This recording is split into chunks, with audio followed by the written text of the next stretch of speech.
Hello, bachcho.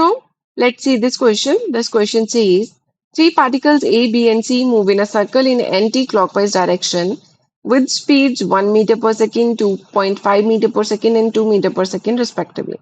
तो यहाँ पे हमें यूनिफॉर्म स्पीड दे रखी है इन तीनों पार्टिकल्स की। ठीक है, ए की स्पीड दी हुई है 1 मीटर पर सेकेंड, बी की दी हुई है 2.5 मीटर पर सेकेंड और सी की दी हुई है हमें 2 मीटर पर सेकेंड। ठीक है, सेम एंटी क्लॉकवाइज डायरेक्शन में मूव कर रहे हैं ये। The initial position of A B and C are shown in figure. A B C की पोजीशन हमें दे रखी है। The ratio of distance travel by B and C by the instant A B and C meet for the first time.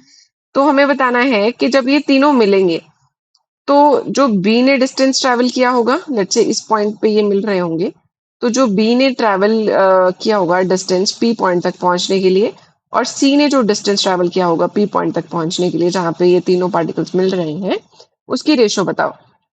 तो हम मान लेते हैं बी ने जो डिस्टेंस कवर किया है वो डी बी है और सी ने जो डिस्टेंस कवर किया है वो डी सी है। तो यहाँ पे क्योंकि कांस्टेंट स्पीड है तो यहाँ पे टेंजेंशियल एक्सेलरेशन तो जीरो होगी। तो अगर हम इक्वेशन ऑफ मोशन यूज करते हैं तो ये आ जाएगा यू बी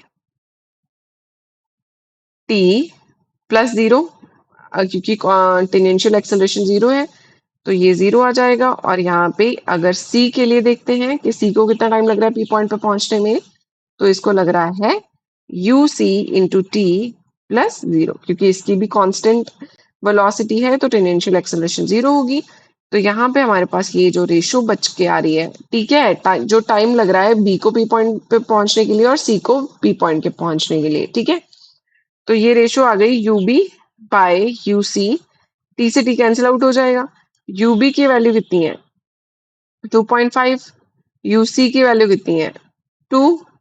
तो यहाँ पे आ गया 5/2 इंटू टू यानी कि 5/4। ये आ गई रिक्वायर्ड रेशो 5/4, जो कि बी ऑप्शन में गिवन है, तो बी करेक्ट है। I hope you understood it well. Thank you.